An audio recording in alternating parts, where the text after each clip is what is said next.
Bab 2551. Kesedihan era ini. Kau terlalu memujiku, jawab Lin Yi sambil tersenyum. Saya hanya melakukan pekerjaan saya, jangan membesar-besarkannya.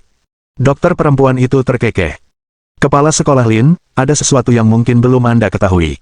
Apa itu? Biro Asuransi Kesehatan Nasional berhasil bernegosiasi untuk Nusinersen, obat SMA. Mereka menurunkan harga dari 700.000 yuan per suntikan menjadi 30.000 yuan per suntikan. Ini berarti sebagian besar keluarga biasa kini mampu membelinya. Dengan serius. Mendengar berita ini, Lin Yi benar-benar terkejut. Dia tidak mengikuti perkembangan ini akhir-akhir ini dan sama sekali tidak menyadari kemajuan ini. Ya, benar. Kami baru saja menerima kabar, dan akan segera dimasukkan ke dalam asuransi kesehatan. Lin Yi tertegun sejenak. Setelah beberapa saat, senyum tersungging di wajahnya. Luar biasa. Putaran negosiasi oleh Biro Asuransi Kesehatan ini benar-benar memberikan harapan bagi masyarakat luas, komentar dokter perempuan tersebut. Sungguh tragis ketika orang jatuh sakit tetapi tidak memiliki obat untuk mengobatinya, itu adalah masalah global. Tidak, bukan itu, kata Lin Yi lembut. Tragedi global yang sesungguhnya adalah ketika orang jatuh sakit tetapi tidak mampu membeli obat, meskipun obatnya tersedia. Selangkah demi selangkah, selat Chen Xihua dengan pragmatis. Pada akhirnya, bahkan kapitalis pun perlu makan. Yang bisa kita lakukan adalah fokus mengerjakan tugas kita dengan baik. Kita adalah fondasi masa depan, semakin baik kita membangunnya, semakin kuat generasi mendatang akan berdiri. Sutradara Chen benar sekali. Industri ini membutuhkan dedikasi jangka panjang. Baiklah, kita berhenti membicarakan hal-hal serius, kata Chen Xihua sambil tertawa. Pengaturan apa yang telah dibuat oleh keluarga Anda, pulang ke rumah untuk perawatan pasca persalinan, atau tinggal di pusat perawatan pasca persalinan? Ibu mertua saya memesankan tempat untuk kami di pusat perawatan pasca persalinan. Saya punya kontak untuk Anda. Dia pengasuh profesional, sangat terampil, ujar Chen Xihua. Ada pusat perawatan mewah di Yanjing bernama Huakang. Dia pengasuh terbaik yang mereka punya. Kalau kamu butuh bantuan, hubungi saja dia. Huakang. Lin Yi terdiam sejenak. Kurasa itu persis pusat yang diatur ibu mertuaku. Kebetulan sekali. Itu akan membuat segalanya lebih mudah. Bagus, aku akan segera menghubunginya. Gunakan saja kalau kamu membutuhkannya. Aku tidak akan menawarkan ini kepada sembarang orang. Terima kasih, Direktur Chen, kata Lin Yi sambil tersenyum. Tak lama kemudian, akta kelahiran pun siap. Lin Yi mengumpulkan dokumen yang diperlukan dan kembali ke bangsal rumah sakit. Dalam perjalanan, ia menelepon pengasuh Zhang Shuzhen, seperti yang direkomendasikan oleh Chen Xihua, dan menyelesaikan pengaturan. Karena Chen Xihua secara pribadi telah memberikan informasi kontaknya, Lin Yi merasa perlu menggunakan jasanya, jika tidak, hal itu mungkin dianggap tidak sopan. Ini adalah aturan sosial tidak tertulis di antara orang dewasa, semua orang mematuhinya tanpa mengatakannya dengan lantang. Lagi pula, Lin Yi tahu status dan pengaruh keluarga Liang, jadi informasi apapun yang mereka berikan pasti dapat dipercaya. Jika terjadi kesalahan, dia tidak akan mampu memikul tanggung jawab. Setelah menyelesaikan pengaturan dengan pengasuh, Lin Yi kembali ke bangsal. Kelompok itu mengedarkan akta kelahiran bayi, masing-masing melihatnya sebelum menyimpannya. 2 hari berikutnya berlalu dengan damai. Liang Ruoxu perlahan beradaptasi dengan peran barunya sebagai seorang ibu. Kemampuannya menyusui dan mengganti popok pun semakin terasa. Kekhawatiran yang ia miliki sebelumnya tampaknya hilang sepenuhnya. Rupanya, bayi itu bahkan tidak dapat menghabiskan semua susunya, sisanya, Lin Yi minum sendiri. Pada hari pemulangan, keluarga Liang dan Shen datang. Liang Ruoxu dibungkus rapat, tidak hanya untuk menangkal angin, tetapi juga untuk menjaga privasi dan menghindari gosip. Meninggalkan rumah sakit, rombongan berkendara ke pusat perawatan pasca persalinan. Menatap fasilitas mewah itu, Lin Yi merasa seolah-olah dunia baru telah terbuka untuknya. Ruangan itu luasnya setidaknya 300 meter persegi, lengkap dengan pusat kebugaran dan banyak lagi. Bahkan kamar presidensial termewah yang pernah ia tempati tidak ada apa-apanya jika dibandingkan dengan tempat ini. Berapa biaya untuk tinggal di sini selama sebulan? Sekitar 2 juta yuan, kurasa. Aku tidak yakin angka pastinya. Ibu mertuaku benar-benar tahu bagaimana cara berfoya-foya. Kalau ibuku mendengarmu mengatakan itu, dia mungkin akan memukulmu. Mengapa dia memukulku? Citic Group bukan miliknya, Lingyun Group milikmu. Ibuku tidak punya uang sebanyak kamu. Tetap saja, jika ibu mertuaku sampai merintis usahanya sendiri, grup Lingyun tidak akan punya peluang, ding-dong. Saat pasangan itu mengobrol, bel pintu berbunyi. Salah satu pengasuh pergi untuk membuka pintu, memperlihatkan seorang wanita parubaya berdiri di luar. Bolehkah saya bicara dengan Lin Yi? Kepala sekolah Lin. Mendengar namanya disebut, Lin Yi menghampirinya. Itu aku. Dan kamu. Saya Zhang Suzhen. Kita sudah bicara di telepon tadi. Ah, senang bertemu denganmu. Silakan masuk. Menyadari siapa orang itu, Lin Yi dengan antusias mengundangnya masuk. Kakak Zhang. Tepat saat Zhang Suzhen hendak melangkah masuk, seseorang memanggilnya dari belakang. Keduanya menoleh dan melihat seorang wanita berpakaian profesional berdiri di sana. Dia tampak berusia awal 30-an, dengan rambut diikat rapi, memancarkan sikap yang tenang dan formal. Lin Yi melirik lencana karyawannya. Namanya Chen Jia, manajer SDM Pusat Perawatan Pasca Persalinan. Ada apa? Nada bicara Zhang Suzhen tenang, tanpa sedikit pun kesan gugup. Dari sini, jelaslah posisinya di bagian tengah lebih tinggi daripada yang terlihat. Jika dia memandang otoritas dengan begitu acuh tak acuh, kedudukannya pastilah signifikan. Chen Jia melirik Lin Yi, lalu mendekat dan berbisik pada Zhang Suzhen. Saudari Zhang, tamu di kamar 1209 ingin membuat janji dengan Anda. Itu tidak akan berhasil. Kepala sekolah Lin sudah memesanku, dan itu berkat rekomendasi seorang teman penting. Kau harus cari orang lain untuk mereka. Chen Jia tampak cemas. Aku sudah bilang begitu, tapi keluarga bersikeras menerimamu. Mereka tidak mau menerima orang lain yang kita sarankan. Secara naluriah, Chen Jia melirik Lin Yi. Pak, saya bisa merekomendasikan pengasuh lain untuk Anda, sama terampilnya, saya jamin. Boleh. Bagaimana menurutmu? Lin Yi menjawab dengan pertanyaannya sendiri. Intensitas sikap Lin Yi membuat Chen Jia tampak gelisah. Ia merasakan tekanan yang menyesakkan yang membuatnya terpaku di tempat, bingung harus bereaksi apa. Manajer Chen, pendekatan ini tidak tepat. Anda harus tetap berpegang pada protokol, menangani penjadwalan sebagaimana mestinya, atau reputasi pusat akan tercoreng. Chen Jia ragu-ragu, tampak bimbang. Aku tahu ini tidak ideal, tapi tamu-tamu di kamar 1209 sepertinya cukup mengesankan. Mereka sangat agresif dalam tuntutan mereka. Kalau tidak, aku tidak akan datang ke sini. Jadi, menurutmu kami lebih mudah diajak berurusan. Itu sebabnya kamu mendekati kami, iya? Tidak, tidak. Bukan itu maksudku. Aku hanya ingin berdiskusi, apakah kita bisa menemukan solusinya, jelas Chen Jia cepat. Tidak ada yang perlu dibicarakan. Kalau tidak ada lagi, sebaiknya kamu pergi. Tapi apa?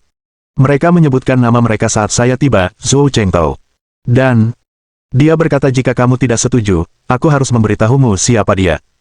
Zhou Chengtao. Lin Yi menggumamkan nama itu. Aku tidak peduli siapa itu tidak ada hubungannya denganku. Silakan pergi dan jangan ganggu istriku. Baiklah. Aku akan sampaikan ini pada mereka. Maaf merepotkanmu. Setelah membungkuk meminta maaf, Chen Jia bergegas mundur, tampak agak malu. Bab 2552. Memberimu wajah. Setelah pergi, keluarga Chen tiba di kamar 1209, bermaksud untuk membicarakan apa yang baru saja terjadi. Bel pintu berbunyi, dan pintu segera terbuka. Di dalam ruangan itu, ada cukup banyak orang, setidaknya sekitar 20 orang, dan hampir semuanya laki-laki. Di antara orang-orang ini, banyak yang berusia 40-an atau 50-an, dengan ekspresi wajah tegas, dan beberapa memiliki tato di tubuh mereka. Dilihat dari penampilan mereka, jelas bahwa mereka tidak bisa dianggap enteng. Tetapi yang lebih sulit diterima adalah bau asap yang menyengat di ruangan itu. Manajer Chen, apakah Anda sudah membicarakan masalah ini dengan keluarga itu? Pria yang berbicara itu berusia 40-an, kelebihan berat badan, dan berat badannya lebih dari 200 pon. Berkepala botak dengan wajah garang, ia membawa aura yang mengintimidasi. Namanya Zhou Chengtao. Dulunya ia seorang penyanyi, tetapi kepribadiannya yang berani dan setia membuatnya memiliki koneksi dengan banyak tokoh penting di berbagai kalangan. Seiring berjalannya waktu, seiring bertambahnya usia, ia beralih ke belakang layar dan mulai menjalankan bisnis yang berkaitan dengan industri hiburan. Selebritas manapun yang ingin bekerja di Yanjing harus melalui perusahaannya atau perusahaan yang ditunjuknya. Jika ada yang berani menerobosnya dan mengatur urusan mereka sendiri, baik orang maupun perlengkapan akan ditangani. Semua kerugian harus ditanggung oleh pelaku. Aturan tak terucapkan ini membuat banyak selebritas kesal namun juga tak berdaya. Pasar Yanjing yang luas bukanlah sesuatu yang ingin dilepaskan siapapun. Namun kadang-kadang, beberapa selebriti dengan kekuatan dan latar belakang mereka sendiri berani menantangnya, hanya untuk akhirnya gagal. Saat ini, Zhou Chengtao yang berusia 46 tahun baru saja memiliki seorang putra, yang membuatnya menetap di sini. Saya sudah bicara dengan mereka, tapi mereka tidak mau beralih. Apakah kamu menyebutkan namaku? Tanya Zhou Chengtao dengan suara rendah. Saya sudah melakukannya, tetapi pihak lawan sangat tegas, tidak menunjukkan niat untuk berubah. Mohon maaf, saya sudah melakukan yang terbaik. Zhou Chengtao mengangguk, lalu menyalakan sebatang rokok dengan santai. Bahkan namaku pun tak memengaruhi mereka. Keluarga itu memang hebat. Tidak masalah, aku akan pergi sendiri. Aku bisa menyelesaikannya dalam beberapa menit. Pria yang berbicara adalah Wu Xiang, sopir Zhou Chengtao dan salah satu bawahan barunya. Berkat keterampilannya, dia telah berada di sisi Zhou selama bertahun-tahun dan menjadi tangan kanannya. Untuk tinggal di sini, orang-orang mungkin tidak kekurangan uang, jadi jangan bertindak gegabah, kata Zhou Chengtao. Kalau mereka benar-benar orang yang cakap, mereka pasti tahu namamu di Yanjing. Aku yakin mereka dari luar kota. Dia menoleh ke manajer Chen. Apakah Anda tahu dari mana mereka berasal? Manajer Chen terdiam sejenak. Dilihat dari aksen mereka, sepertinya mereka dari daerah pesisir. Aku benar, kata Wu Xiang, merasa puas dengan dirinya sendiri. Zhou Chengtao mengangguk, kekhawatirannya langsung hilang. Tahukah kamu apa yang mereka lakukan? Tanya Zhou sambil menatap manajer Chen. Wanita bernama Suster Zhang itu memanggilnya kepala sekolah Lin.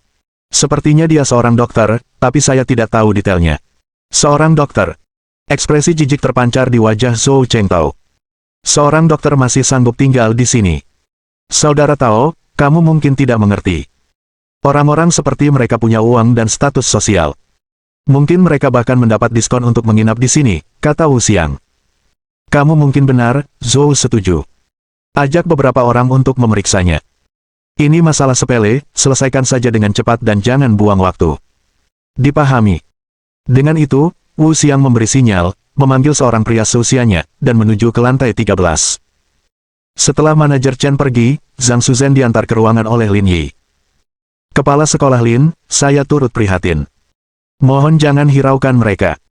Sejak diperkenalkan oleh Chen Xihua, Zhang Shuzhen bersikap lebih alami, seolah-olah mereka adalah teman. Tidak apa-apa. Dia hanya seorang pekerja. Aku tidak perlu mempersulitnya. Itu cara terbaik untuk memikirkannya. Aku akan memeriksa kondisi ibunya dan memastikan kita segera berkomunikasi jika ada sesuatu yang terjadi. Baiklah, terima kasih atas usahamu. Awalnya, Shen Sui telah mempekerjakan 2 orang perawat pasca persalinan untuk menjaga Mili, dan dengan bergabungnya Zhang Shuzhen, 3 orang sudah lebih dari cukup. Sedangkan Lin Yi, dia hanya perlu mengawasi. Kesediaan orang kaya untuk memiliki anak sebagian besar didasarkan pada perbedaan-perbedaan ini. Setelah melahirkan, mereka tidak perlu khawatir tentang apapun, karena ada profesional yang berdedikasi untuk mengurus semuanya. Lin Yi duduk di samping, memegang telepon di tangan, mengobrol dengan beberapa wanita. Li Chuhan, Yan Qi, dan Wang Ying semuanya telah mendengar tentang Lin Yi yang menjadi seorang ayah dan sedang membicarakan tentang mempersiapkan hadiah.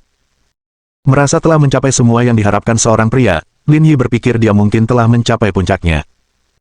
Akan tetapi, Lin Yi tidak memberitahu apapun kepada Ji Qingyan, malah mengatakan kepadanya bahwa dia masih di luar negeri dan akan kembali setelah beberapa waktu. Selain itu, Lin Yi juga memeriksa status Ji Qingyan. Karena tidak ada kabar yang berarti tentangnya, sepertinya masih ada waktu sebelum persalinannya. Ding dong.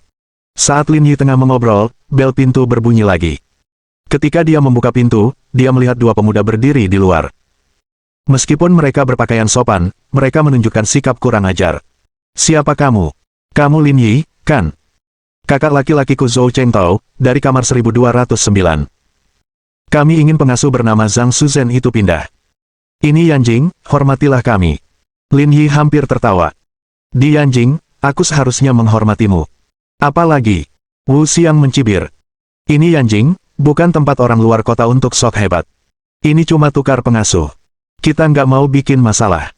Anggap saja ini cari teman. Dengan sikapmu, kau pikir kau bisa menjadi temanku.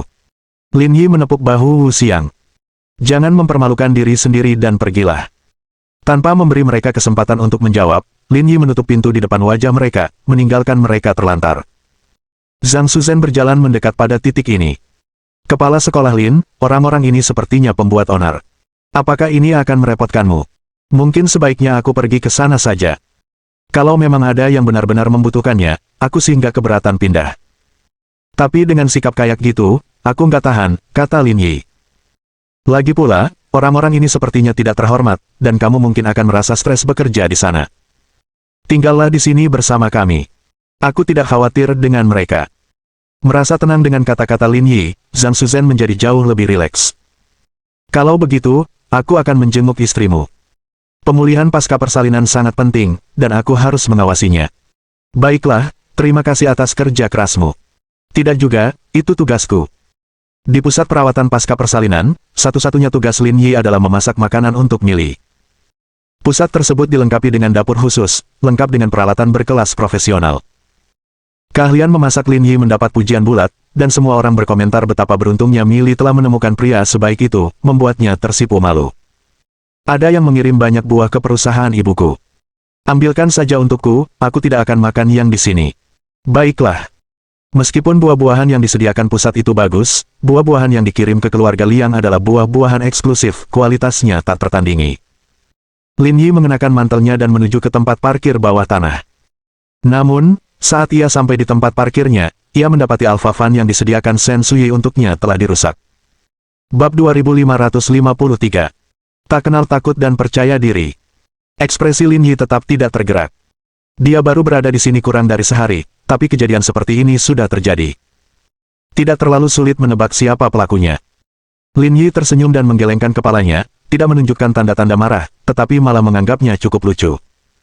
Bertengkar seperti ini sama kekanak-kanakannya dengan anak yang sedang bermain rumah-rumahan.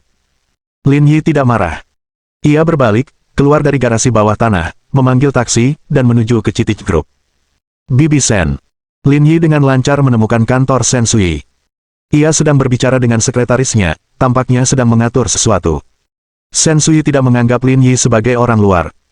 Ia memiringkan dagunya ke arah Lin Yi, memberi isyarat agar Lin Yi menunggu di sofa sebentar. Sekitar 10 menit kemudian, Shen Sui selesai menangani pekerjaannya dan mendekati Lin Yi. Bagaimana kabar Millie? Dia baik-baik saja, dia sudah mulai berolahraga. Keluarga Liang, dia tidak pernah sakit sekalipun selama bertahun-tahun ini. Shen Sui terkekeh dan berkata, tidak seperti saya. Setelah melahirkannya, saya butuh waktu lebih dari setahun untuk pulih. Lin Yi tersenyum dan mengangguk.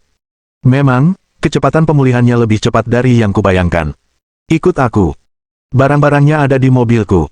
Aku akan meminta seseorang untuk memindahkannya ke mobilmu. Mobilku hancur. Bibi Sen, kamu harus mencarikan mobil lain untukku. Hancur. Shen Sui terdiam sejenak. Orang macam apa yang berani menghancurkan mobilmu? Cuma preman-preman kecil. Aku akan tangani mereka sendiri kalau ada waktu. Baiklah, urus sendiri. Perusahaan punya mobil lain. Aku akan menyiapkan satu untukmu. Setelah itu, keduanya turun bersama. Di dalam bagasi mobil Shen Sui terdapat lebih dari selusin peti buah, yang dikemas sederhana dalam kotak busa putih biasa. Namun isinya bukanlah sesuatu yang bisa diperoleh orang biasa. Lin Yi membandingkannya dengan buah-buahan yang ia tanam sendiri dulu, keduanya hampir setara. Lagi pula, dia tidak bisa makan sebanyak ini. Aku akan menitipkan sebagian ke rumah dan menyimpan sebagian untuk kita. Kita sudah punya beberapa di rumah. Bawa saja ini pulang. Shen Sui melirik jam tangannya. Cepatlah. Aku sudah janji pada ibumu untuk menemaninya berbelanja nanti. Lin Yi tersenyum kecut, lalu mulai bekerja. Satu peti demi satu, Lin Yi memuat semuanya ke dalam mobil baru, bertukar beberapa kata dengan Shen Sui, dan berkendara kembali ke pusat perawatan pasca persalinan. Melihat Alpha yang telah hancur, Lin Yi memutuskan untuk menangani para pelaku setelah selesai dengan peti-peti itu.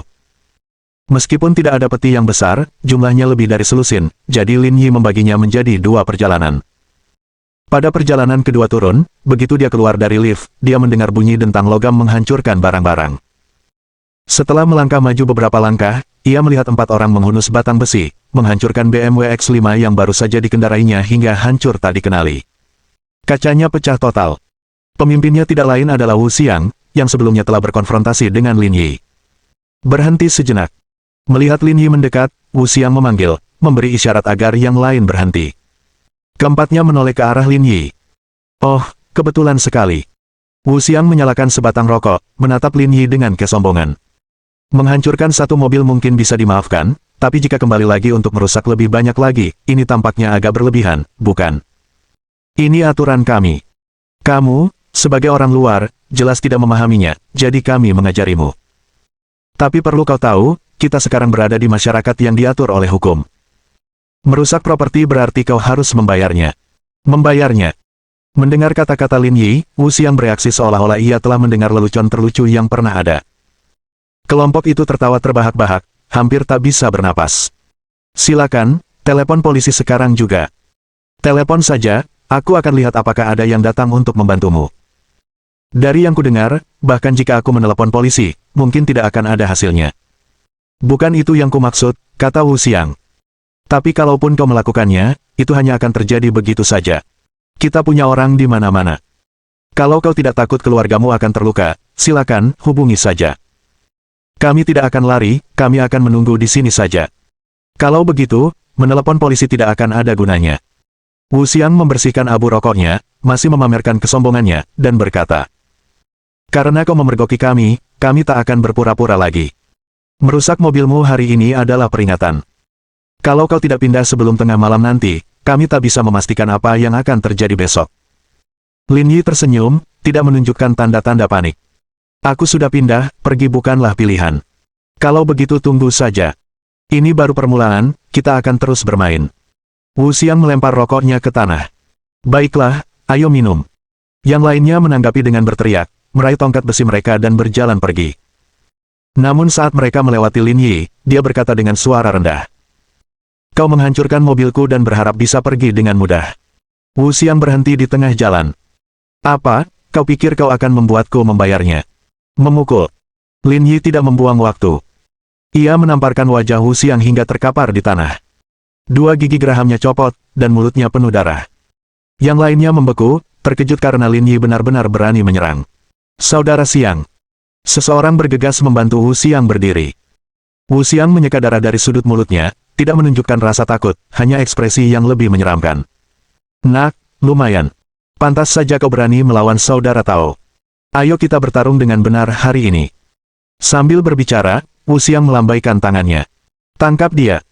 Keempatnya menyerang Lin Yi dengan tongkat besi. Lin Yi mendesah, tampak jelas jengkel. Dengan santai mengangkat tangannya, dia menangkap salah satu batang besi di tengah ayunan, mencengkeramnya erat dan menariknya menjauh. Bam! Sambil memegang batang besi, ia memberikan pukulan keras ke kepala satu orang. Lelaki itu menjerit, darah mengalir deras, lalu jatuh ke tanah, tidak mampu bangun lagi. Melihat rekan mereka terjatuh, Wu Xiang dan dua orang lainnya menjadi semakin ganas, mereka jelas berniat membunuh Lin Yi. Tetapi semua ini tidak berarti apa-apa di hadapan Lin Yi. Lin Yi mengayunkan batang besi, menghantam kaki Wu Xiang. Jeritan mengerikan menggema di garasi parkir saat Wu Xiang mencengkeram kakinya, melolong kesakitan. Melihat ini, dua orang lainnya akhirnya mulai menunjukkan rasa takut. Mereka sekarang menyadari bahwa lelaki di hadapan mereka tidak boleh diajak main-main. Lin Yi tidak memberi mereka banyak waktu untuk berpikir ulang. Dengan dua pukulan cepat, dua lainnya juga tumbang. Orang-orang seperti kalian benar-benar menguji kesabaran saya. Belikan saya dua mobil yang sama besok, dan masalah ini akan beres. Jangan cari masalah yang tidak perlu. Lin Yi menjatuhkan batang besi itu ke tanah, bunyi denting logam bergema di tempat parkir yang sunyi, lalu berjalan menuju BMW X5 yang hancur. Untungnya, mereka hanya menghancurkan mobilnya, peti-peti buah di dalamnya masih utuh. Lin Yi membawa buah itu seolah tidak terjadi apa-apa, melewati Wu Xiang dan yang lainnya, dan memasuki lift. Mengapa kamu butuh waktu lama untuk kembali? Melihat Lin Yi membawa buah itu ke dalam, Liang Ruoxu bertanya. Saya bertemu beberapa preman lokal yang merusak mobil kami. Saya yang menanganinya. Mereka berani menghancurkan mobil kita. Lin Yi mengangguk ringan sebagai jawaban. Perawat bersalin Zhang Suzhen tampak khawatir. Kepala sekolah Lin, bukankah itu orang-orang dari unit 1209? Bab 2554. Mengetuk pintu. Itu mereka, kata Lin Yi sambil tersenyum. Tapi semuanya sudah ditangani sekarang, jadi kamu tidak perlu khawatir lagi. Liang Ruoxu mengangguk. Di matanya, mereka hanya beberapa penjahat kecil, bukan masalah besar. Kepala sekolah Lin, saya turut berduka cita. Gara-gara saya, Anda mengalami kerugian sebesar ini.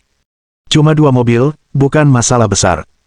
Nggak perlu dipikirin panjang lebar, kata Lin Yi sambil tersenyum. Bayinya sudah tidur, dan kalian semua sudah bekerja keras. Istirahatlah. Beberapa hari terakhir ini berat sekali bagi kalian. Melihat senyum hangat Lin Yi saat berbicara, ketiga pengasuh itu merasa tenang.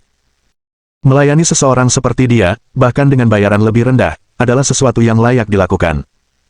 Mengikuti instruksi Lin Yi, ketiga pengasuh itu pergi beristirahat karena mereka akan sibuk lagi nanti. Matahari terbenam di balik perbukitan sebelah barat, dan cahaya terakhir senja menyinari tanah damai di bawahnya. Keduanya duduk di samping kereta dorong bayi, memperhatikan anak yang sedang tidur. Bahkan saat bernapas, wajah mereka dihiasi cahaya kemasan. Pada saat itu, mereka berdua merasa telah menemukan tujuan hidup. Rumah sakit Yanjing keempat tidak jauh dari pusat pasca persalinan. Setelah diberi pelajaran oleh Lin Yi, Wu Xiang dan 3 orang lainnya diantar ke rumah sakit. Saat hari mulai gelap, kamar rumah sakit penuh sesak dengan orang. Zhou Chengtao memasang ekspresi muram, alisnya yang berkerut-berkerut erat. Berbeda dengan yang lain, kepentingan Wu Xiang terlihat jelas dalam lingkaran mereka. Dia adalah tangan kanan Zhou Chengtao, orang kepercayaannya yang paling terpercaya. Memukul Wu Xiang sama saja dengan menamparkan wajah Zhou Chengtao. Kak Tao, si brengsek itu benar-benar tidak tahu diri. Kita tidak bisa membiarkan ini begitu saja. Aku akan memberinya pelajaran sekarang dan menyuruh mereka meninggalkan pusat nifas sebelum malam berakhir. Tidak perlu. Aku bisa mengurusnya sendiri, kata Zhou Chengtao dengan nada muram. Pendatang baru di Yanjing tidak menghormati aturan. Aku perlu mengajari mereka dengan siapa mereka berurusan. Kerumunan itu mengangguk tanpa mengatakan apapun lagi, tetapi kemarahan yang membara dapat dirasakan di udara. Setelah sekian tahun, tidak ada seorang pun yang berani menentangnya seperti ini. Dering-dering-dering. Saat itu, ponsel Zhou Chengtao berdering. Ternyata itu panggilan dari salah satu anak buahnya. Zhou Chengtao menjawab dengan dingin. Informasinya dapat dipercaya. Baiklah, aku mengerti. Tunggu aku di sana. Aku akan ke sana sekarang. Setelah menutup telepon, bawahannya mengalihkan perhatian mereka kepadanya. Kakak Tao, bagaimana situasinya? Seseorang mengadakan konferensi peluncuran film di Hotel Ritz-Carlton tanpa persetujuan saya. Orang-orang seperti ini sungguh tidak menghargai nyawa mereka, kata Zhou Chengtao. Kumpulkan semuanya. Kita akan ke sana untuk melihat apa yang terjadi. Bagaimana dengan pusat nifas? Haruskah kita mengirim orang ke sana? Si berandal kecil itu bisa menunggu. Aku ingin tahu siapa idiot yang berani muncul di Yanjing dan melanggar aturanku. Kurasa mereka melakukannya dengan sengaja, kata si botak. Ini kesempatan. Kita harus memberi mereka contoh, memperingatkan orang lain agar tidak menerima ide apapun. Zhou Chengtao mengangguk. Kumpulkan orang-orang kejam. Akhir-akhir ini kita terlalu mudah ditaklukkan. Sudah waktunya memberi mereka pelajaran. Mengikuti perintah Zhou Chengtao, anak buahnya mulai bergerak, bersiap membawa serta orang-orang. Sekitar 40 menit kemudian, Zhou Chengtao tiba di pintu masuk Ritz-Carlton dengan 5 kendaraan. Setelah parkir, Zhou Chengtao melirik ke arah pintu masuk hotel. Bahkan tidak ada tanda selamat datang. Aku yakin mereka sudah takut padamu, Saudara Tao. Mungkin mereka bahkan tidak berani memasang spanduk. Untuk mengetahui siapa diriku dan masih melakukan hal semacam ini, itu butuh nyali. Pada saat yang sama, seorang pemuda berusia 20-an berlari begitu melihat mobil Zhou Chengtao berhenti. Saudara Tao, informasinya benar sekali. Seseorang sedang mengadakan konferensi pers di lantai atas untuk mempromosikan film baru. Namanya Zhongsheng Media. Zhou Chengtao mengangguk. Apakah kita tahu siapa yang memimpinnya? Sepertinya perusahaan dari Zhonghai. Filmnya berjudul Cangan Balat. Petik 1 petik 2. Namanya terdengar familiar. Mereka gencar mempromosikannya secara online akhir-akhir ini. Mendapat cukup banyak perhatian. Siapa yang bertanggung jawab? Seseorang bernama Yan Qi, tapi aku tidak tahu latar belakangnya secara pasti. Kurasa aku pernah mendengar tentang orang ini, kata si botak. Beberapa tahun terakhir, mereka telah membuat gebrakan di industri ini. Beberapa filmnya sukses besar di box office. Zhou Chengtao mencibir. Apa mereka pikir hanya karena mereka sedikit sukses, mereka bisa seenaknya masuk ke Yanjing dan mengabaikanku? Kalau aku tidak memberi mereka contoh hari ini, aku tidak akan bisa mempertahankan posisiku di lingkaran ini. Kita masuk sekarang. Bawa senjata kalian. Ayo bergerak. Begitu dia selesai berbicara, pintu mobil terbuka, dan lebih dari 20 pria keluar, melangkah menuju pintu masuk hotel dengan sikap yang mengesankan. Melihat rombongan yang mengintimidasi itu, para penyambut tamu hotel pun ketakutan. Manajer, cepatlah. Sepertinya masalah akan segera dimulai. Mendengar keributan itu, manajer lobi hotel bergegas menghampiri, berkeringat dingin melihatnya. Tepat saat dia hendak memanggil petugas keamanan, Zhou Chengtao dan krunya mendekat. Apakah ada yang mengadakan konferensi pers di sini? Mendengar pertanyaan dingin Zhou Chengtao, manajer lobi mengangguk, terlalu takut untuk berbicara banyak. Di mana itu? Kamar 308. Dengar, aku Zhou Chengtao. Kalau kau tidak mau masalah, jangan ganggu aku. Kalau kau berani lapor polisi, aku akan membuat seluruh keluargamu menyesalinya. Manajer lobi dan penyambut tamu menggigil karena ancamannya yang mengerikan, bahkan tidak berani bernapas dengan keras. Mereka sudah bekerja di sini selama bertahun-tahun, sering menjamu orang-orang dari dunia hiburan. Mereka sudah mendengar banyak rumor. Tentu saja, itu termasuk cerita tentang Zhou Chengtao. Mereka mengetahui reputasinya yang memiliki pengaruh signifikan di Yanjing. Pertunjukan di balik layar dunia hiburan pada dasarnya dimonopoli olehnya. Dia bukan seseorang yang mampu mereka lawan. Ayo naik ke atas. Zhou Chengtao memberi isyarat, dan sekitar 20 orang di belakangnya mengikutinya, menyerbu ke arah tangga. Pada saat yang sama, Yan Qi sibuk mempersiapkan diri bersama timnya untuk konferensi pers film mendatang. Presiden Yan, kita tidak menghubungi Zhou Chengtao untuk konferensi pers ini. Kalau dia tahu, bukankah dia akan datang untuk membuat masalah? Manajer umum perusahaan, Qian Minghui, berkata dengan hati-hati. Yan Qi mengerutkan kening, tetapi tidak menunjukkan rasa takut sedikit pun terhadap Zhou Chengtao. Lagi pula, dia punya Lin Yi yang mendukungnya. Namun, dia tidak ingin melibatkan Lin Yi dalam segala hal, jadi dia memilih untuk menangani masalah ini sendiri. Konferensi persnya sangat sederhana dan hanya untuk undangan. Dia seharusnya tidak tahu, jadi jangan terlalu dipikirkan. Hanya itu yang bisa kita harapkan. Saya akan meminta tim mempercepat prosesnya agar kita bisa menyelesaikannya lebih awal dan menghindari komplikasi yang tidak perlu. Yan Qi mengangguk. Silakan. Bang. Tepat pada saat itu, pintu tempat acara ditendang hingga terbuka, mengejutkan para staf yang sedang sibuk. Melihat siapa yang masuk, wajah Yan Qi menjadi gelap, ekspresinya langsung berubah dingin. Apa yang kamu lakukan di sini? Bab 2555. Seharusnya memanggilnya ibu kecil, kan? Begitu masuk, anak buah Zhou Chengtao menutup pintu ruang perjamuan rapat-rapat. Para staf yang sibuk menghentikan apa yang sedang mereka lakukan, dengan gugup memperhatikan kelompok yang menerobos masuk. Suasana gelisah memenuhi ruangan. Beberapa orang pernah melihat Zhou Chengtao di acara-acara yang diadakan di Yanjing sebelumnya, dan sekarang setelah ia muncul bersama orang-orang, tidak ada yang tahu bagaimana menghadapinya. Dilihat dari nada bicaramu, Anda pasti Presiden Yan, kata Zhou Chengtao. Yan Qi telah melihat foto-foto Zhou Chengtao, tetapi kejadian-kejadian sebelumnya ditangani oleh bawahannya. Oleh karena itu, Zhou Chengtao tidak mengetahui identitas pasti Yan Qi, hanya mengandalkan petunjuk-petunjuk yang tersebar untuk membuat tebakannya. Bos Zhou, kami sedang mengadakan acara di sini. Membawa begitu banyak orang, tentu saja Anda di sini untuk menunjukkan dukungan, tanya Yan Qi, nadanya tenang dan tenang. Anggap saja ini sebagai bentuk dukungan saya, dan tambahkan kerumunan ke dalam suasana, jawab Zhou Chengtao. Tapi sebelum itu, ada sesuatu yang ingin aku bicarakan denganmu. Yan Qi tahu apa yang ingin dikatakan Zhou Chengtao tetapi masih bertanya. Apa yang ingin dibicarakan Bos Zhou? Kudengar kau pernah menyelenggarakan beberapa acara di Yanjing sebelumnya. Kau seharusnya tahu bagaimana keadaan di sini. Menyelenggarakan acara seperti ini secara diam-diam, bukankah seharusnya kau memberiku penjelasan?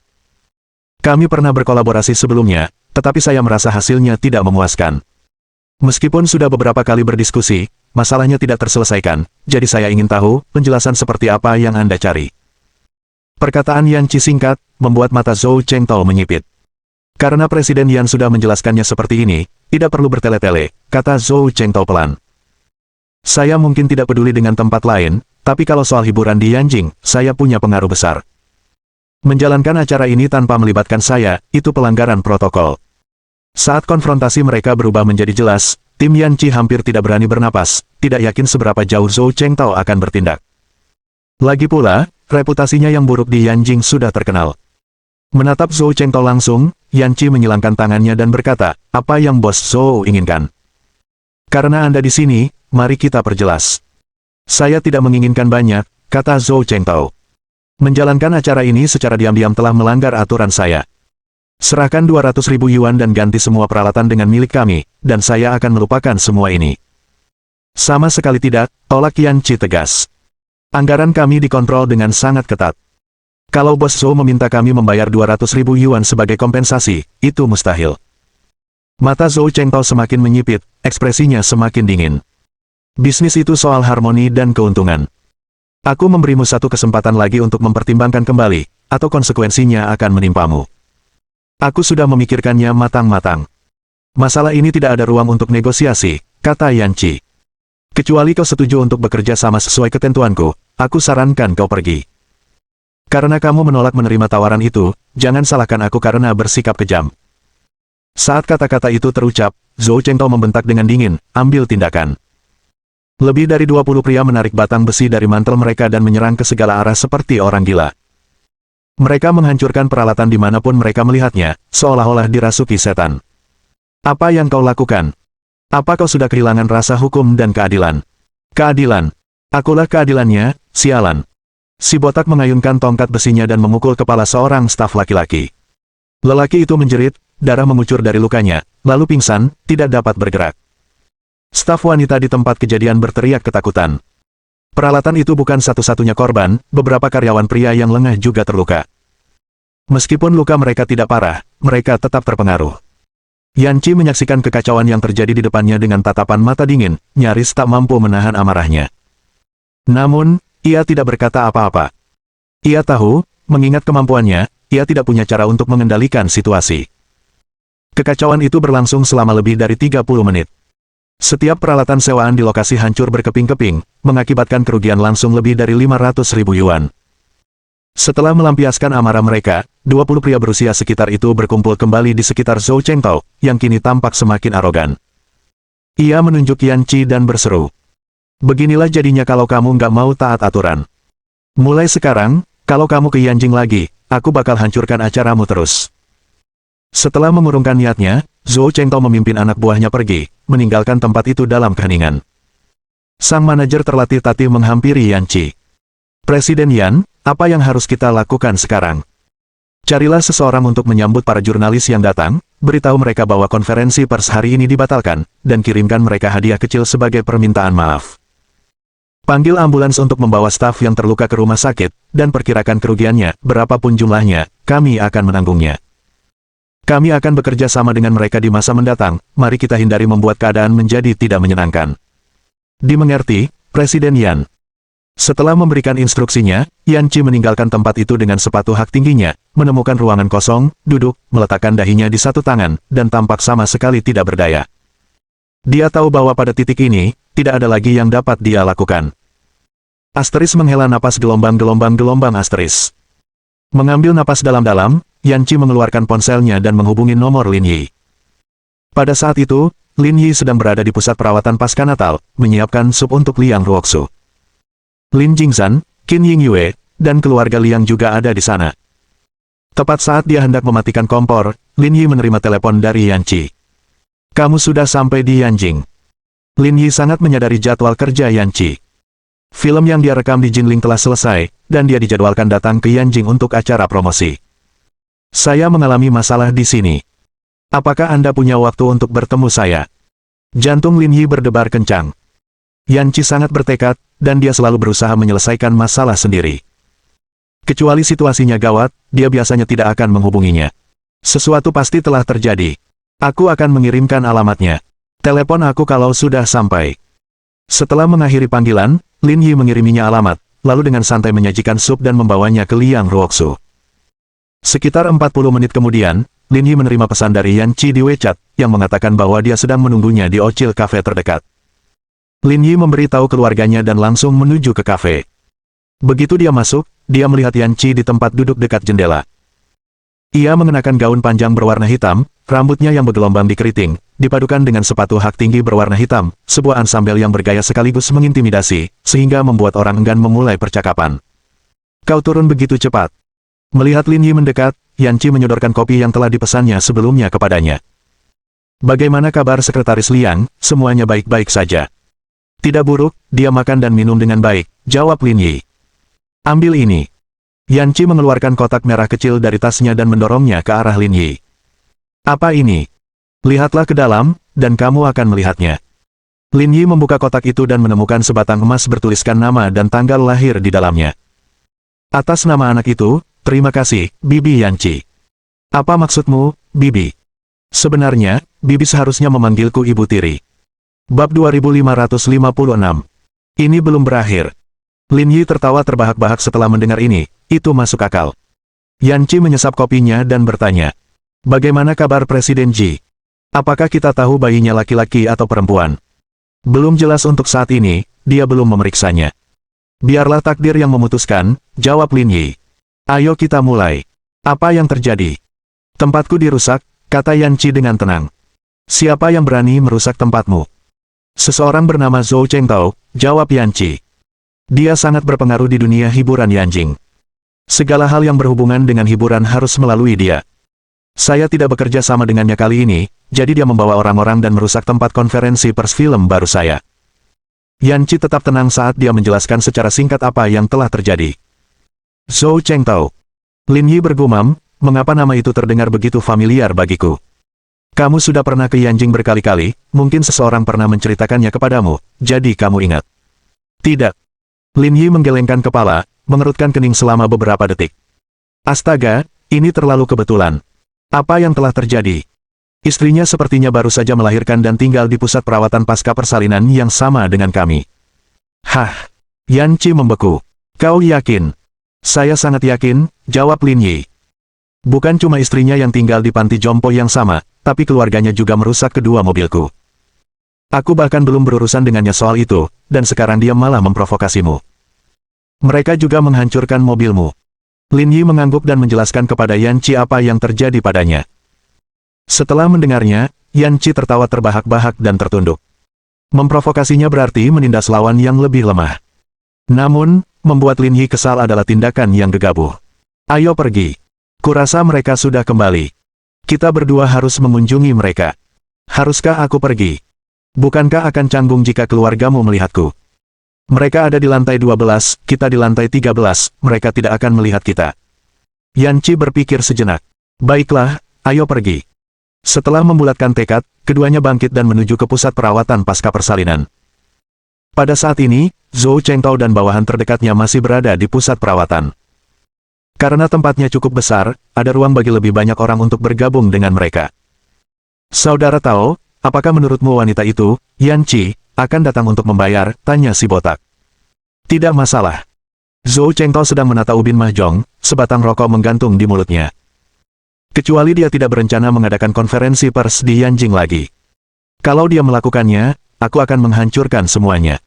Bagaimana dengan orang-orang di lantai 13 itu? Dia menghajar Wu Xiang, dan kita harus menyelesaikan masalah ini, kata si botak.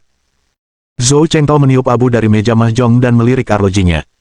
Ini baru lewat jam 8 malam. Kita akan ke sana tengah malam dan mengusir mereka. Aku akan mengajarinya konsekuensi kalau aku mengganggunya. Haha. Ruangan itu pun meledak dalam tawa. Ide bagus. Kita harus membuat mereka menderita malam ini. Bang bang bang. Saat mereka bermain mahjong, mereka mendengar seseorang mengetuk pintu. Siapa yang berani menendang pintu kita? Si botak segera berdiri, siap membuka pintu. Yang lainnya juga berhenti untuk melihat siapa yang ada di luar. Tak lama kemudian, pintunya terbuka. Melihat Lin Yi dan Yan Qi berdiri di luar, Zhou Chengtao dan anak buahnya membeku sesaat.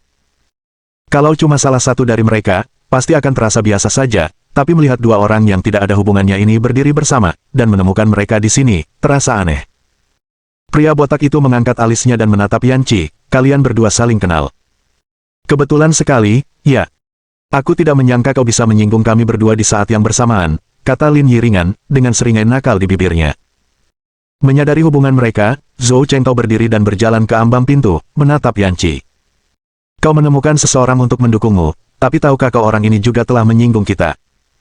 Membawanya ke sini, apa kau akan mengirimnya ke kematian? Entah itu, mengirimnya ke kematian, saya tidak tahu. Selama kita menanganinya dengan benar, itu saja yang penting. Zhou Chengtao mencibir dan memandang Lin Yi dengan pandangan meremehkan. Aku tahu tentang dia, dia sepertinya sulit diatur. Tapi kamu datang di saat yang tidak tepat, semua orangku ada di sini. Tatapan Lin Yi menyapu seluruh kelompok. Jadi semua orang ada di sini. Apa, menurutmu itu tidak cukup? Sejujurnya, itu belum cukup. Haha. Zhou Chengtao tertawa puas, dan anak buahnya mengikutinya. Kamu harus mengerti, setiap orang punya sifat yang sangat berbeda. Terlalu percaya diri bisa mengakibatkan kerugian besar. Setelah berbicara, Zhou Chengtao menoleh ke Yan Qi. Presiden Yan, Anda harus berpikir matang-matang. Jika Anda ingin meminta maaf, 200.000 yuan sudah cukup. Tapi jika meningkat menjadi perkelahian, masalahnya tidak akan selesai hanya dengan jumlah sebesar itu. Aku sudah menjelaskan pendirianku, membayarmu sepeser pun itu mustahil, jawab Yan Qi dengan tenang. Tapi biar ku tegaskan, kalau kau benar-benar bisa mengalahkannya, aku akan membayarmu berapapun yang kau mau. Haha, kamu cukup percaya diri. Zhou Chengtao mundur selangkah dan berkata, baiklah, ayo bergerak. Cepatlah, jangan ganggu tidur anakku. Atas perintahnya, si botak meraih batang besi dan menyerang maju. Lin Yi memiringkan kepalanya sedikit, dengan tenang mengulurkan tangannya, menangkap batang besi itu, lalu mengayunkannya ke belakang, dan menghantam kepala si botak. Ah! Darah mengucur dari kepalanya, si botak terjatuh ke lantai, sambil memegangi lukanya. Ekspresi Zhou Chengtao menjadi gelap. Semuanya serang bersama, jangan maju satu persatu. Kelompok sisanya mengerumuni Lin Yi. Namun keterampilan bertarung mereka menyerupai anak-anak taman kanak-kanak melawan Lin Yi. Dengan satu tangan di saku dan tangan lainnya mencengkeram batang besi, Lin Yi menerobos kerumunan, menjatuhkan setiap orang dengan kecepatan kilat. Mereka semua jatuh ke tanah, mengerang dan tak berdaya. Terkejut, Zhou Chengtao berdiri terpaku di tempatnya. Dia tahu Lin Yi tangguh, tetapi tidak menyangka dia akan sekuat ini. Saudaraku, keterampilannya luar biasa, kata Zhou Chengtao. Seperti kata pepatah, keakraban berawal dari konflik. Kita impas saja malam ini. Mulai sekarang, untuk acara Presiden Yan di Yanjing, kalian bisa pergi ke penyelenggara manapun, saya tidak akan ikut campur. Karena telah berkecimpung dalam dunia bisnis selama bertahun-tahun, Zhou Chengtao tahu kapan harus menyerah. Melihat situasi berubah mengerikan, dia segera melembutkan nadanya. Akhirnya, ada kata-kata bijak, kata Lin Yi sambil melempar batang besi itu. Tapi kau menghancurkan dua mobilku dan merusak peralatan di lokasi. Bukankah seharusnya kita membahasnya? Cukup adil. Sebutkan harganya. 3 juta. Transfer ke rekeningnya dalam 10 menit. Jangan membuatku menunggu.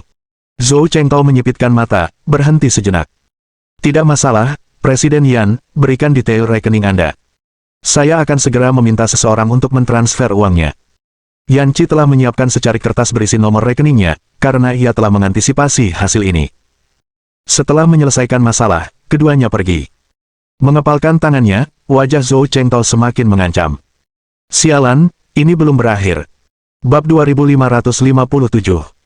Belum pernah sebegitu terdiam sebelumnya.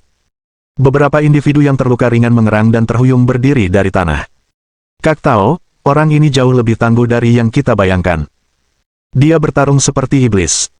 Pada titik ini, sikap semua orang terhadap Lin Yi telah berubah, menjadi lebih berhati-hati, bahkan takut. Kali ini, kami benar-benar menghadapi lawan yang tangguh, kata Zhou Chengtao. Tapi kita tidak bisa membiarkan ini begitu saja. Kalau tidak, aku tidak akan bisa bertahan di industri ini lagi. Haruskah kita panggil Tuan Muda Qi? Kalau dia turun tangan, akan lebih mudah menangani ini. Pria yang disebut si botak sebagai Tuan Muda Qi bernama Qi Jingxi, pendukung kuat di balik Zhou Chengtao. Selama bertahun-tahun, Zhou Chengtao tidak akan berani bertindak begitu berani di Yanjing tanpa Qi Jingxi yang mendukungnya dari balik layar. Masalah kecil ini tidak pantas untuk merepotkan Tuan Muda Qi, kata Zhou Chengtao sambil menyipitkan matanya. Tapi anak ini terlalu jago berkelahi. Bahkan jika kita memanggil lebih banyak orang, kita mungkin tidak akan punya peluang melawannya. Mendekatinya mungkin tidak akan berhasil, tapi keluarganya masih di sini, pikir Zhou Chengtao sebelum berkata.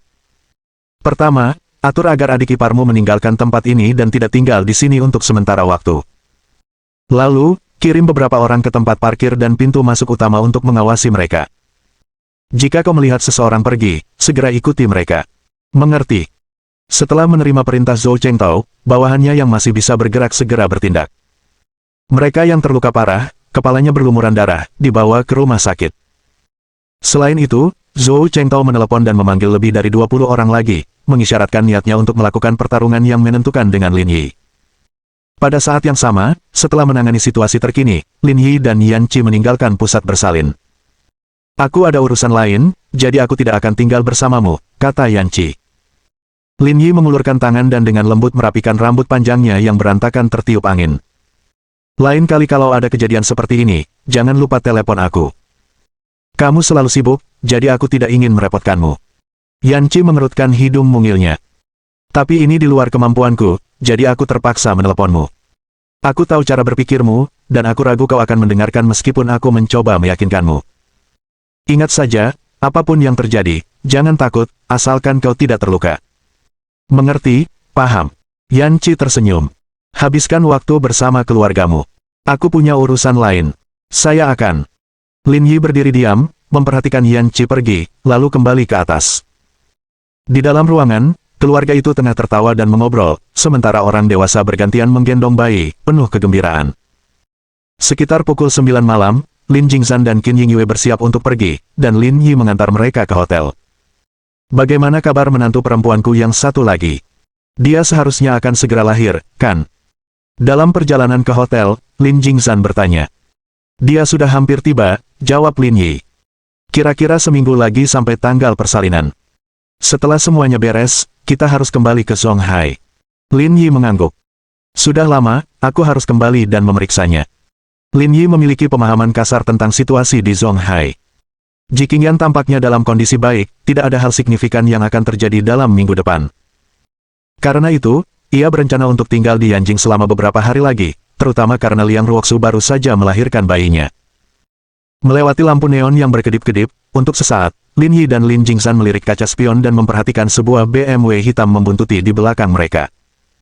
Keduanya saling berpandangan namun tidak bergerak. Tak lama kemudian, mobil tiba di Hotel Kempinski di dekatnya. Sebelum keluar, keluarga bertiga itu mengobrol sebentar, lalu Lin Yi pun pergi. Apa yang terjadi di sini? Dalam perjalanan pulang, Lin Yi bergumam pada dirinya sendiri.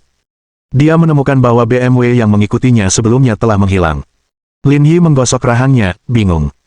Dia tidak melakukan apapun untuk mengusir mereka, jadi mengapa mereka menghilang?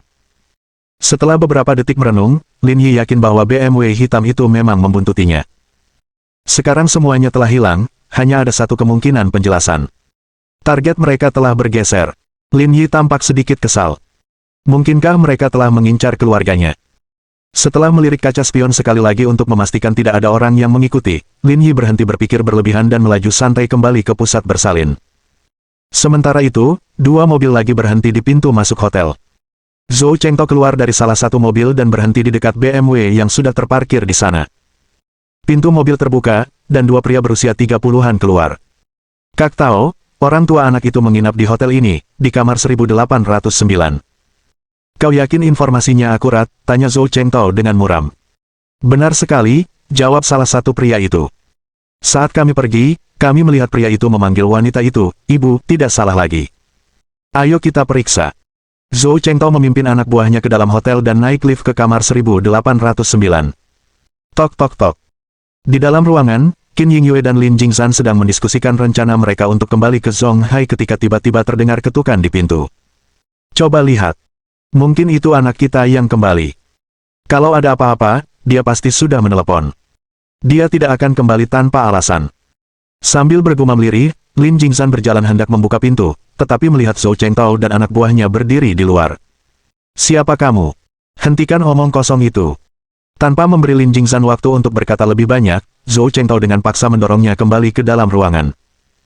Tanpa ragu, Zhou Chengtao dan bawahannya menyerbu masuk. Lin Jingzhan dan Qin Yingyue bertukar pandang, benar-benar bingung. Apa yang sedang terjadi? Sudah bertahun-tahun sejak terakhir kali mereka menghadapi sesuatu seperti ini. Sambil menggaruk kepalanya, Lin Jingzhan bertanya dengan ragu, apakah kamu datang untuk membuat masalah? Tidak juga. Tapi ada pepatah lama di Tiongkok, didik tapi jangan didik, ayahnya yang salah. Seharusnya kamu sudah dengar itu, kan? Saya tidak terlalu berbudaya, jadi saya tidak mengerti maksud Anda. Bisakah Anda menjelaskannya? Qin Yingyue berdiri di samping, merapikan barang-barangnya. Dia tidak ingat pernah merasa sejengkel itu dalam hidupnya. Tidak apa-apa kalau kamu tidak mengerti. Biar aku jelaskan lebih mudah, kata Zhou Chengtao. Putramu memang hebat. Dia menghajar habis-habisan kami. Dan masalah ini harus diselesaikan dengan baik-baik denganmu. Lin Jingzhan mengangguk. Ah, jadi begitulah masalahnya. Jadi bagaimana rencanamu untuk menyelesaikannya? Mengalahkan kami berdua. Zhou Chengtao menyeringai dingin, menarik kursi, dan duduk. Ia berkata, kami bukan orang baik, tetapi kami memiliki integritas dasar. Tentu saja, kami tidak akan menyentuh seorang wanita. Jadi, utang ini sepenuhnya menjadi tanggung jawabmu. Lin Jingzhan berkata, selesai rekening saja. Aku berkemas dulu, barang-barangku cukup berharga, jadi jangan rusak. Tenang saja, kami tidak mengincar uangmu. Luangkan waktu sebentar jika perlu. Baik, terima kasih. Dari balik punggungnya, Lin Jingzhan mengeluarkan belati dan pistol, lalu meletakkannya di meja terdekat. Ia menyeringai pada Zhou Chengtao. Sekarang kita bisa mulai. Bab 2558. Gaya seni unik. Ketika Zhou Chengtao dan yang lainnya melihat apa yang dikeluarkan Lin Jingzhan, mereka benar-benar tercengang, kulit mereka merinding. Kamu benar-benar punya pistol. Untuk membela diri. Jangan panik, teman-teman. Lin Jingzhan menjawab sambil menyeringai. Bukankah kamu bilang ingin berhubungan seks? Ayo cepat. Aku sibuk seharian dan masih perlu tidur nanti. Gedebuk. Zhou Chengtao terjatuh dari kursinya. Di tempat seperti Yanjing, siapapun yang cukup berani membawa benda semacam ini pasti bukan orang biasa. Menurut kesan Zhou Chengtao, hanya segelintir tokoh penting di Yanjing yang diketahui memiliki harta seperti ini. Otak Zhou Chengtao bekerja ekstra keras, instingnya memperingatkannya bahwa pria di depannya ini bukanlah seseorang yang bisa dipermainkan. Bertindak gegabah kemungkinan besar akan mengakibatkan kemalangannya sendiri. Ini semua mungkin salah paham. Kalian istirahat saja dulu. Kami pamit dulu. Pada titik ini, Zhou Chengtao merasa ingin mati. Putranya telah menempatkannya pada tempatnya, dan dia mengira dia bisa mendapatkan kembali mukanya dengan mengintimidasi keluarga pria itu, hanya untuk menyadari bahwa ayahnya adalah sosok yang lebih ganas. Dengan kemampuannya sendiri, mencoba menghadapinya kemungkinan akan menjadi tugas yang berat. Kalau begitu aku tidak akan mengantarmu. Lin Jingzhan tidak berniat menghadapi orang-orang ini, seperti halnya seorang juara tinju yang tidak akan berkelahi dengan anak-anak taman kanak-kanak. Baiklah, kami akan pergi sekarang dan tidak mengganggu istirahatmu lagi.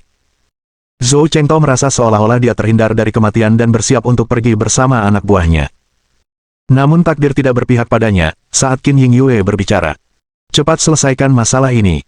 Jangan tinggalkan masalah untuk putramu. Baiklah kalau begitu. Lin Jingzhan mengangkat bahu tak berdaya dan menatap Zhou Chengtao, lalu berkata. Aku tadinya nggak mau ganggu kalian, tapi istriku nggak setuju. Jadi, kurasa aku harus sedikit merepotkan kalian. Sekitar 5 menit kemudian, Lin Jingzhan dan Qin Yingyue muncul dari ruangan, membawa barang bawaan mereka dan bersiap untuk pindah ke ruangan lain. Dering, dering, dering. Sekitar pukul 2 pagi, Lin Yi yang tertidur lelap, terbangun karena suara teleponnya berdering. Saat dia hendak menutup telepon, dia melihat ibunya yang menelepon. Berjalan ke kamar mandi, Lin Yi menjawab panggilan itu. Otak Lin Yi tiba-tiba korsleting sejenak. Bos gangster terbesar di dunia, pria seperti itu, benar-benar ditangkap polisi. Alur cerita absurd macam apa ini? Tunggu aku di hotel, aku akan segera ke sana. Pelankan suaramu. Jangan bangunkan Millie dan bayinya. Lin Yi menutup telepon. Di tengah kesunyian malam, Liang Ruoxu dan bayinya masih tertidur lelap. Seorang perawat bersalin sedang tidur siang di dekatnya, memastikan dia akan segera bangun untuk menenangkan bayi jika diperlukan. Dengan diam-diam, Lin Yi meninggalkan rumah, memanggil taksi, dan menuju ke hotel, di mana ia bertemu Qin Yingyue. Qin Yingyue sedang duduk di lobi hotel sambil minum kopi, dengan majalah di tangannya. Ia tampak fokus, seolah sama sekali tidak terganggu. Apa yang terjadi? Lin Yi berjalan mendekat dan bertanya. Qin Yingyue menceritakan kejadian itu secara rinci untuk Lin Yi. Lin Yi merasa jengkel, sebenarnya merasa sedikit kasihan terhadap Zhou Chengtao. Jangan ganggu keluarga Liang soal ini. Kamu urus sendiri. Lin Yi mengangguk. Kamu tahu stasiun cabang mana itu? Saya pikir itu cabang Huixian. Baiklah. Mengerti. Kata Lin Yi. Sudah malam. Sebaiknya kamu istirahat. Setelah membahas urusan bisnis, Lin Yi pergi. Qin Yingyue kembali ke kamarnya di lantai atas untuk beristirahat, tanpa memikirkan masalah itu lagi. Meninggalkan hotel, Lin Yi memanggil taksi lain dan menuju ke kantor polisi cabang Huixian. Saat itu, dia sudah mengerti seluruh situasi. Zhou Chengtao telah dipukuli dan, karena tidak melihat pilihan lain, telah menelepon polisi. Lin Yi tidak dapat menahan tawa, memikirkannya saja sudah lucu. Meski begitu, ayahnya telah menangani masalah itu dengan sempurna. Jika ayahnya melawan saat ditangkap, perilaku seperti itu bisa saja memperburuk situasi dan menarik perhatian yang tidak diinginkan. Melakukan hal itu mungkin memberi orang lain kesempatan untuk memanfaatkan insiden tersebut, untuk menggunakannya melawan Liang Xianghe. Namun, yang tidak diperhitungkan ayahnya adalah Zhou Chengtao menelepon polisi. Kalau dipikir-pikir lagi, Lin Yi tidak bisa menyalahkannya. Setelah menghabiskan bertahun-tahun di luar negeri, ayahnya jelas kehilangan pemahaman tentang bagaimana cara kerja lingkungan sekitar yang kurang canggih di China. Menjelang fajar di Yanjing, lalu lintas lengang, dan pengemudi memacu kecepatannya. Hanya dalam waktu 10 menit lebih, mereka tiba di kantor polisi cabang Huixian. Halo, ada yang bisa saya bantu? Meski sudah larut malam, petugas yang bertugas tetap berdedikasi di posnya di dekat pintu. Apakah kamu baru saja menahan seseorang bernama Lin Jingsan? Kita sudah membawa seseorang tadi. Apa urusanmu di sini? Lin Yi tidak menjawab pertanyaannya secara langsung tetapi malah bertanya. Di mana atasan Anda? Dia ada di ruang interogasi. Bawa aku menemuinya. Staf itu hendak menolak ketika tiba-tiba melihat Lin Yi menunjukkan kartu identitasnya. Ekspresinya langsung berubah. Baiklah, silakan ikuti aku. Di bawah arahan staf, Lin Yi tiba di pintu ruang interogasi. Ia mengetuk pintu dan masuk. Lin Jingsan duduk di kursi, menguap saat melihat Lin Yi masuk. Siapa kamu? Pembicaranya adalah seorang pria parubaya bernama Wu Chunhe, yang lambang pangkatnya menunjukkan bahwa dialah orang yang bertanggung jawab di sini. Ini kredensial saya. Saya dari Departemen Rahasia di Tiongkok. Identitas saya tidak boleh diungkapkan ke publik, tetapi Anda dipersilakan untuk memverifikasinya. Melihat kredensial Lin Yi, Wu Chunhe membeku sesaat. Saat dia membukanya, jantungnya mulai berdebar kencang.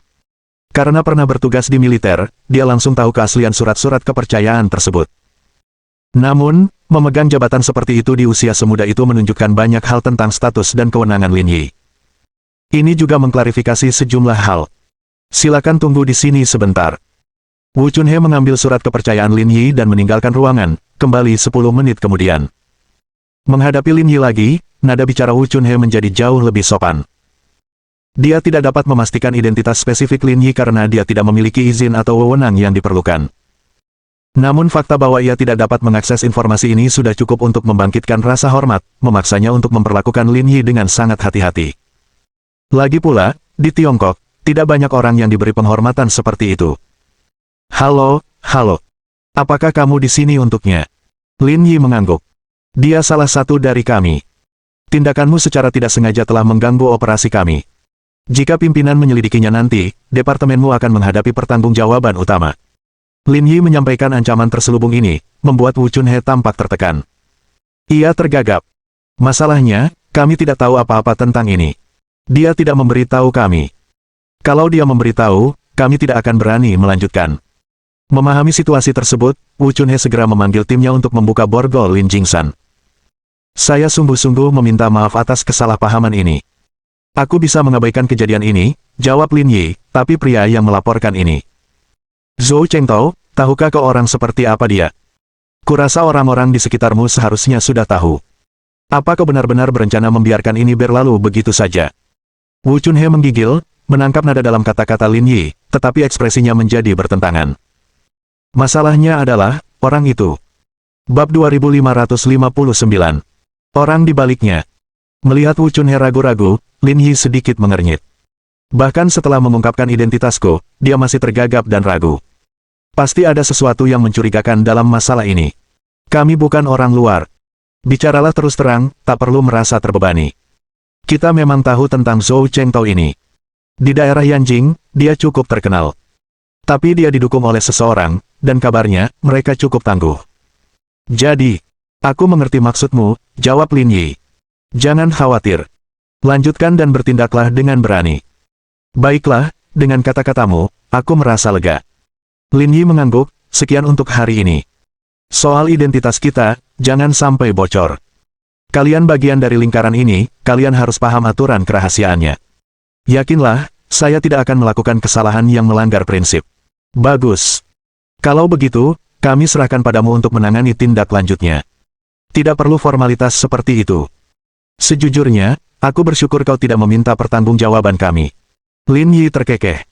Setelah berbasa-basi sebentar, ia pergi bersama Lin Jingsan. Jika orang-orang tahu bahwa bos gangster terbesar di dunia ditangkap polisi, bukankah menurutmu mereka akan tertawa terbahak-bahak? Yah, kita di Tiongkok, kan? Nggak mau ganggu tetua lu, jawab Lin Jingsan kesal.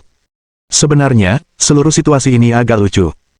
Sejak saya meninggalkan Yanjing bertahun-tahun yang lalu, rasanya saya belum pernah masuk kantor polisi lagi.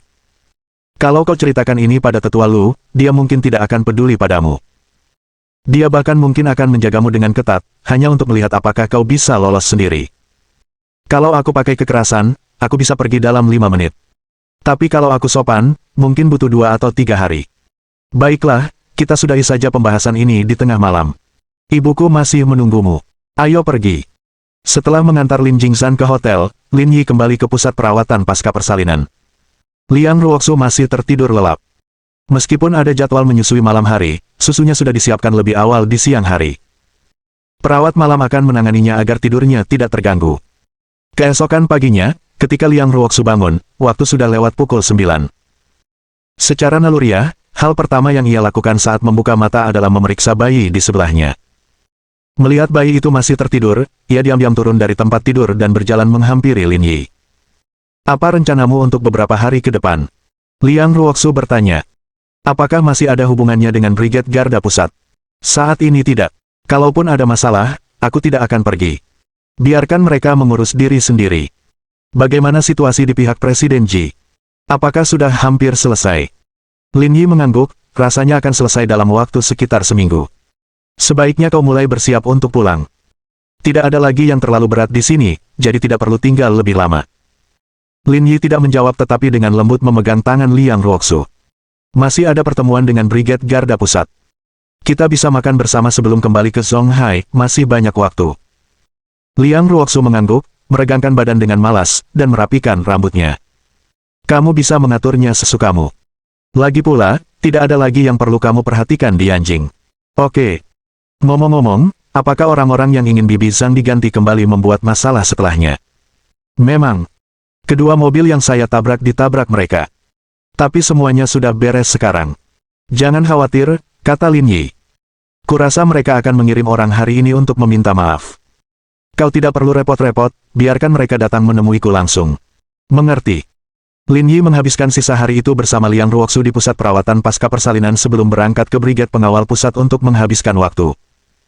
Sekitar pukul 3 sore, Lin Yi memanggil Qiu Yuluo, Ning Che, dan anggota tim lainnya untuk pergi berkumpul. Tempat makannya adalah sebuah kedai kecil, tempat mereka memesan hidangan yang cocok dipadukan dengan minuman. Lagi pula, makanan bukanlah fokus utama hari ini. "Saudara Lin, selamat menjadi ayah. Ini angpau merah keberuntungan yang kami siapkan untukmu." Zhang Chaoyue memimpin dan menyerahkan amplopnya, diikuti oleh yang lain melakukan hal yang sama. Lin Yi tidak bersikap rendah hati, menerima amplop-amplop itu dan membukanya begitu saja. "Apa-apaan ini? Aku tidak minta 88.000, tapi apa maksud angka 9,9 ini? Hanya saja kamu tidak kekurangan uang. Kami memikirkannya dan merasa tidak ada jumlah yang pantas, jadi kami hanya memberimu 9,9 sebagai tanda terima kasih," jelas Zhang Chaoyue. "Coba cek Pinduoduo. Dengan 9,9, kamu bisa beli ponsel Apple terbaru dan dapat gratis kirim ke rumahmu. Aku bersumpah aku tergoda untuk menghajarmu." Semua orang tertawa terbahak-bahak. Lin Yi tidak menganggap jumlah itu kecil, dia menyimpan uang itu di sakunya. Para anggota tim perempuan tampak lebih bijaksana. Selain angpau, mereka juga membawa hadiah mewah, semuanya bernilai puluhan ribu. Dibandingkan dengan mereka, hadiah Ning Che dan Qiu Yuluo bahkan lebih bermakna, dan Lin Yi dengan penuh syukur menerima masing-masing hadiah sambil tersenyum. Sesi pemberian hadiah berakhir dengan cepat, dan acara minum resmi dimulai. Meskipun semua orang telah diberitahu untuk tetap siap sedia jika sewaktu-waktu ada yang dikerahkan ke pulau itu, tak seorang pun mengemukakan topik itu selama makan. Pada saat ini, tidak ada seorang pun yang ingin Lin Yi terganggu. Semua orang paham bahwa dia bukan orang yang tinggal diam, seperti halnya situasi Jepang kali ini. Setelah beberapa putaran minuman dan makanan, sekitar pukul 8 malam, pertemuan hampir berakhir. Namun, sesuai tradisi Brigade Garda Pusat, satu ronde tidak akan pernah cukup, rencana dibuat untuk ronde kedua di sebuah bar. Dering-dering-dering. Tepat ketika mereka melangkah keluar bar, ponsel Lin Yi berdering. Ternyata panggilan video dari Liang Ruoxu. Dalam video tersebut, Liang Ruoxu sedang memegang buah persik, rambutnya acak-acakan, dan makan dengan nikmat. "Ada apa? Seseorang datang mencarimu tadi. Mereka cukup arogan, kupikir itu mungkin para pembuat owner itu. Lalu, apa kata mereka?" "Mereka tidak banyak bicara, hanya mengatakan bahwa mereka sedang mencarimu." Masih mengunyah camilannya, Liang Ruoxu berkata dengan tidak jelas. "Aku sudah memberi mereka alamat tempat makanmu. Mereka seharusnya sudah dalam perjalanan untuk menemukanmu sekarang." "Baiklah, dicatat." Setelah menyelesaikan percakapan, Lin Yi menutup telepon, dan anggota tim berkumpul. "Kakak Lin, ada apa?" "Ada beberapa orang yang tidak berperasaan yang berencana untuk menggangguku. Lebih baik lagi. Malam ini adalah momen sempurna untuk saling beradu pisau dan pantat untuk menunjukkan keahlian mereka," kata Zhang Chaoyue. "Saya sudah minum beberapa gelas dan ingin berlatih sedikit untuk menenangkan diri." Siapa yang punya waktu untuk menunggu mereka, kata Lin Yi. Katakan pada bos untuk meninggalkan pesan. Kalau mereka muncul, kirim mereka ke T3, tidak ada gunanya membuang-buang waktu kita di sini. Baiklah, saya akan meninggalkan pesannya sekarang. Beberapa menit kemudian, Zhang Chaoyue kembali, dan rombongan terbagi menjadi 3 taksi menuju T3 Bar. Sebagai krem de la krem Yanjing Bar, T3 secara konsisten menarik banyak pengunjung, dengan mobil-mobil mewah berjejer di jalan. Setelah tiba, Lin Yi dengan ahli memesan meja dan memesan minuman. Terbenam dalam suasana bar yang semarak, tim melepaskan diri dan meluapkan emosi mereka. Sekitar 1 jam kemudian, konvoi 10 mobil tiba di pintu masuk. Di depan mereka adalah sebuah Mercedes S-Class, berdiri sederhana di antara lautan kendaraan mewah. Tak lama kemudian, pintu terbuka dan Zhou Chengtao melangkah keluar terlebih dahulu sambil memberi isyarat mengundang. Tuan Mudaki, santai saja. Bab 2560. Memberi pelajaran pada industri hiburan. Seorang pemuda berusia sekitar 30 tahun turun dari mobil. Namanya Qi Jingxi, dan keluarganya memiliki pengaruh signifikan baik di lingkungan politik Yanjing maupun Tianjin. Kebangkitan Zhou Chengtao dalam bidang ini hingga menjadi tokoh terkemuka adalah berkat dukungan tak tergantikan dari Qi Jingxi. Kalau tidak, di tengah industri hiburan yang kacau, ditambah dengan tindakan tercela yang dilakukan Zhou Chengtao, mustahil baginya untuk menjalani tahun-tahun ini dengan mulus. Setelah keluar dari mobil, Qi Jingxi melirik tanda klub malam T3 dengan pandangan muram. Orang-orang ini punya selera yang bagus soal tempat. Kebetulan, aku datang ke sini malam ini untuk bersantai, dan mereka juga datang. Zhou Chengtao menyeringai, malam ini, mari kita jebak mereka seperti kura-kura dalam toples. Tadi malam, setelah Lin Yi berbicara dengan Wu Chunhe, mereka mengambil tindakan untuk menahan Zhou Chengtao. Namun setelah ditangkap, Zhou Chengtao menelepon Qi Jingxi, yang langsung bergegas datang malam itu juga. Agar identitas Lin Yi tidak terungkap, Wu Chunhe menggunakan perkelahian sebagai alasan resmi penangkapan Zhou Chengtao. Oleh karena itu, Zhou Chengtao tidak terlalu memikirkannya dan tidak terlalu khawatir. Begitu Qi Jingxi tiba, dia memanfaatkan statusnya untuk langsung membawa Zhou Chengtao pergi. Wu Chunhe tidak punya ruang untuk menolak di hadapannya. Bahkan ketika Lin Yi angkat bicara, Wu Chunhe tidak berani menentang Qi Jingxi. Aku sudah mengatur orang-orang untukmu. Tunggu di sini dulu. Selama tidak ada nyawa yang hilang, silakan lakukan sesukamu. Oke. Terima kasih, Tuan Mudaki, kata Zhou Chengtao. Jika aku tidak mematahkan salah satu kakinya malam ini, aku akan berhenti menyebut diriku Zhou. Dengan ekspresi ganas, Zhou Chengtao, yang telah mengalami kemunduran berulang kali, tidak dapat menahan diri lagi sekarang tiba gilirannya untuk membalas. Qi Jingxi tidak menjawab. Setelah merapikan pakaiannya, dia berkata dengan acuh tak acuh. Aku masuk dulu. Kalian semua tetap di sini dan tunggu. Baiklah, baiklah, kalau begitu kami tidak akan mengganggu Tuan Mudaki. Qi Jingxi berjalan masuk sendirian. Pada saat itu, Lin Yi dan yang lainnya tengah asyik menikmati minuman, sedikit mabuk dan pusing. Lihat ke sana, itu Tuan Mudaki, bukan? Seruan itu membuat semua orang di klub malam itu menoleh ke arah pintu masuk. Benar-benar Tuan Mudaki. Tak kusangka dia akan datang dan bersenang-senang di sini malam ini. Wah, malam ini benar-benar sepadan. Kemanapun Tuan Mudaki pergi, dijamin seru, hiburan malam ini tak akan mengecewakan. Kedatangan Qi Jingxi memicu gelombang diskusi hening di antara para pengunjung klub malam. Bahkan musik yang kencang pun tampak mereda. Banyak wanita berpakaian minim mulai mengerumuni Qi Jingxi, ingin mendekatinya dan mengambil minuman. Siapa Tuan Mudaki ini? Sepertinya dia sangat dihormati, gumam Lin Yi. Apakah dia juga dari lingkaranmu?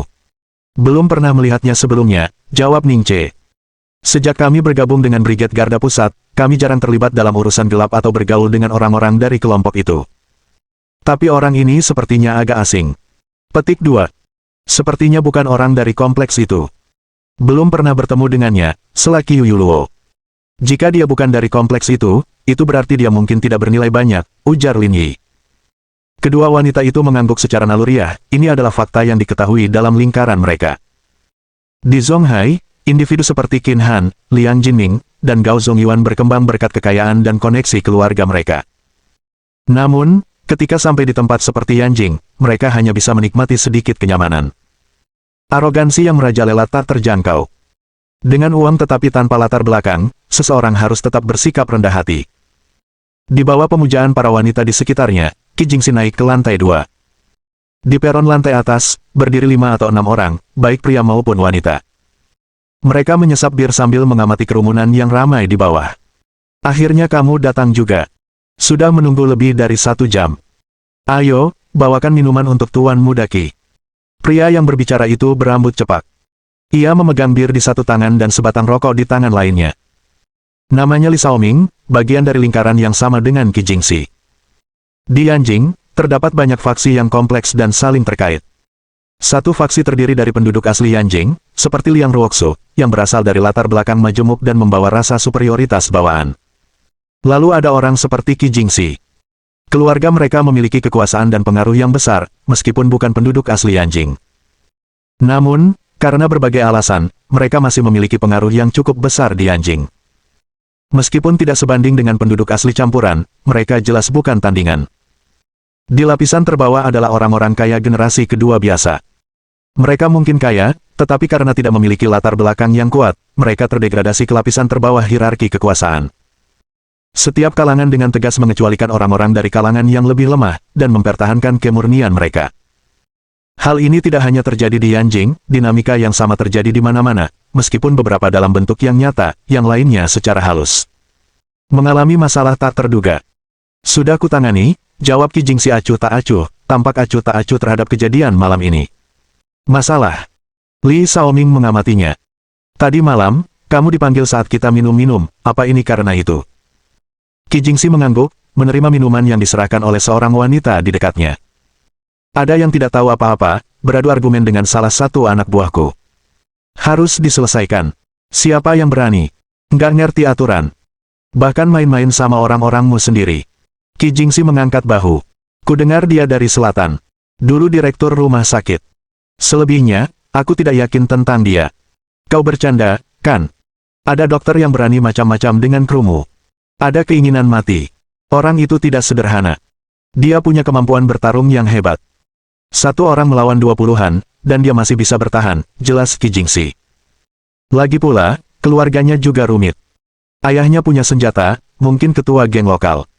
Kalau tidak, aku tidak perlu turun tangan langsung. Dengan latar belakang itu, saya rasa dia punya kekuatan, komentar Li Xiaoming.